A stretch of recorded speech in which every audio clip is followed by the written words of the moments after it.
মুড়ি খেতে সবাই পছন্দ না করলেও মুড়ি দিয়ে তৈরি এই কালোজাম মিষ্টি কিন্তু সবার পছন্দের। যে মুড়ি খেতে পছন্দ করে না তার কাছে মুড়ি দিয়ে এই মিষ্টিগুলো বানিয়ে নিয়ে তাকে খেতে দেবে, সে একদমই বুঝতে পারবে না যে মিষ্টিটা মুড়ি দিয়ে বানানো হয়েছে। বাড়িতে যদি সেতানো মুড়ি থাকে চাইলে সেটা দিয়েও বানিয়ে নিতে পারবে। আমার করা প্রত্যেকটি রুলস ফলো করে এই মিষ্টি বানালে একদম ফেল হবে না, একদম পারফেক্টভাবে বানাতে পারবে।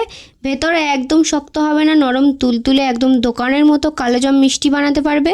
মিষ্টি বানানোর জন্য প্রথমে এখানে লাগবে মুড়ি। যে কোনো মুড়ি এখানে ইউজ করা যাবে, চাইলে সেতানো মুড়িও এখানে ইউজ করা যাবে। তো আমি এখানে 2 বাটি মুড়ি নেব, তোমরা চাইলে মুড়ির পরিমাণটা এখানে বাড়িয়ে নিতে পারো।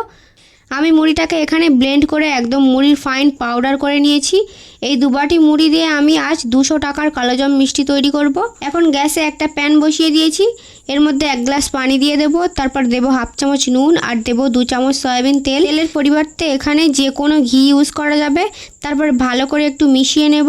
মেশানো হয়ে গেলে পানির মধ্যে দেব 2 চামচ চিনি। চিনিটাকে স্প্যাচুলা দিয়ে একটু মিক্স করে নেব। তারপর চিনিটা হালকা গলে গেলে দিয়ে দেবো ব্লেন্ড করে রাখা মুড়ির পাউডার বা মুড়ির ছাতু। এই সময় গ্যাসের ফ্লেম লোতে রাখতে হবে। তারপর স্প্যাচুলা দিয়ে মুড়িটাকে পানির সঙ্গে মিক্স করে নেব। পানিটা শুকিয়ে একটা ডো তৈরি করে নেব। ওটা পুরোপুরি ঠান্ডা হয়নি, হালকা গরম আছে। এখন দিয়ে দিলাম 4 চামচ গুঁড়ো দুধ, 3 চামচ সয়াবিন তেল আর লাস্টে 1/2 চামচ বেকিং সোডা বা খাবার সোডা আর নিয়েছি একটা ডিম। এখন সব ইনগ্রেডিয়েন্টসগুলোকে ভালো করে হাত দিয়ে মেখে একটা ডো রেডি করে নেব। তারপর হাতে সামান্য তেল মেখে নিয়ে ডোটা থেকে একটা একটা লেচি কেটে নেব। সব কটা লেচি যাতে সমান হয় সেদিকে লক্ষ্য রাখতে হবে। আমি লেচিগুলোকে কেটে নিয়েছি। এখন একটা লেচি 2 হাতে নিয়ে গোল করে নেব আর তারপর লম্বা শেপ করে নেব। আমি ঠিক একইভাবে সব কটা মিষ্টি বানিয়ে নিচ্ছি। দেখতেই পাচ্ছ আমার মিষ্টির গায়ে কোনো দাগ নেই, একদম স্মুথ একটা মিষ্টি আমি বানিয়ে নিয়েছি। এবার মিষ্টিগুলোকে ভাজার জন্য প্যানে তেল নিয়েছি। তেলটা যখন হাত সহ্য গরম থাকবে ঠিক তখন মিষ্টিগুলোকে আমি তেলের মধ্যে দিয়ে দেব এবং মিষ্টিগুলোকে আমি শুরুতেই একদম লো হিটে রেখে ভাজতে থাকবো যতক্ষণ না মিষ্টিতে সুন্দর একটা কালার চলে আসে। মিষ্টিটা আমি যা বানিয়েছিলাম এখন তার থেকে ফুলে একদম ডাবল হয়ে গিয়েছে। আর মিষ্টি কতটা পারফেক্ট হবে সেটার 70% ডিপেন্ড করে তেলে মিষ্টিগুলোকে ভাজার সময়। তাড়াহুড়ো করলে মিষ্টির ওপরে কালার চলে আসবে আর ভেতরে কাঁচা থেকে যাবে, আর শিরাতে দেওয়ার পর ভেতরটা একদম শক্ত হয়ে যাবে। তাই মিষ্টি ভাজার সময় একটু সময় নিয়ে ভাজতে হবে। আমি প্রায় 15 মিনিট একদম লো হিটে মিষ্টিগুলোকে সুন্দর একটা কালার আসা পর্যন্ত ভেজে নিয়েছি। এই পর্যায়ে মিষ্টিগুলোকে আমি তেল ঝরিয়ে তুলে নেব। একটা ঝুড়ির ওপরে আমি রাখবো যাতে এক্সট্রা অয়েলগুলো সুন্দর মতো ঝরে যায়। এখন লাস্টে আমি বানিয়ে নেব মিষ্টির শিরা। তার জন্য একটা বড় প্যানের মধ্যে আমি দিয়ে দেব 1 কাপ চিনি। 1 কাপ চিনির মধ্যে আমি 2 কাপ পানি দিয়ে দেব, মানে যতটা চিনি তার ডাবল পানি দিতে হবে। 1 চামচ দিয়ে দেবো গুঁড়ো করে রাখা এলাচ, চাইলে 2টো গোটা এলাচও দিতে পারো। এখন স্প্যাচুলা দিয়ে নেড়ে চিনিটা গলিয়ে একবার ফুটিয়ে নেব। তারপর গ্যাস অফ করে দিয়ে একটা একটা মিষ্টি গরম শিরার মধ্যে দিয়ে দেব। তারপর ঢাকনা দিয়ে ঢেকে আধা ঘন্টার জন্য মিষ্টিগুলোকে রেস্টে রাখবো যাতে মিষ্টিটা চিনির শিরাটা খুব ভালোভাবে সোক করে নেয়।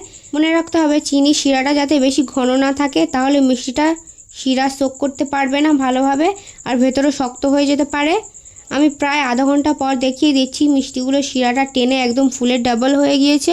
আমার বলা প্রসেস ফলো করলে একদম আমার মতো পারফেক্ট নরম তুলতুলে মিষ্টি খুবই সহজে বানিয়ে ফেলতে পারবে। এখন আমি তৈরি করব মিষ্টির ওপরে থাকা সাদা মাওয়া। তার জন্য একটা বাটিতে আমি 2 চামচ গুঁড়ো দুধের সাথে 1 চামচ তেল দিয়ে মিক্স করে নেব। শুরু থেকে আমি যতবার তেল ইউজ করেছি সবকিছু তেলের পরিবর্তে ঘি ইউজ করতে পারো, তাহলে স্মেলটা খুব সুন্দর আসবে। এবার আমি মিষ্টির ওপরে এগুলোকে ওপর থেকে ছড়িয়ে দেব। দোকানের মতো ইনস্ট্যান্ট মাওয়া তৈরি করে এভাবে মিষ্টির ওপরে দিলে একদম কেউ ধরতেই পারবে না যে মিষ্টিটা বাড়িতে তৈরি করা। সবার মনে হতে পারে ওপর থেকে তো সুন্দর দেখাচ্ছে, ভেতরে নিশ্চয়ই শক্ত হয়েছে। তো আমি মিষ্টিটা 2 ভাগ করে কেটে তোমাদেরকে দেখিয়ে দেব মিষ্টিটা ভেতর থেকে কতটা নরম হয়েছে। দেখো একদম শক্ত নেই, কতটা নরম হয়েছে তোমরা নিজেই দেখে নাও। রসে ভরপুর নরম তুলতুলে এই কালোজাম মিষ্টি গেস্টের সামনে রাখলে ধরতেই পারবে না এটা মুড়ি দিয়ে তৈরি। আমার হাজব্যান্ড তো বলেই দিয়েছে এবার থেকে কোনো আত্মীয়ের বাড়িতে গেলে মিষ্টির বদলে মুড়ি নিয়ে যাবে। তো আজকের এই কালোজাম মিষ্টি রেসিপি তোমাদের কাছে কেমন লেগেছে অবশ্যই কমেন্টে জানিও, আর বন্ধুদের সঙ্গে শেয়ার করতে একদমই ভুলবে না। আমার চ্যানেলে নতুন হলে চ্যানেলটা সাবস্ক্রাইব করে দাও আর আমার ফেসবুক আইডিটাকে ফলো করে দাও। ফেসবুক আইডির লিঙ্ক এই ভিডিওর ডিসক্রিপশন বক্সে দেওয়া আছে। দেখা হচ্ছে পরের ভিডিওতে, ততক্ষণে বাই বাই।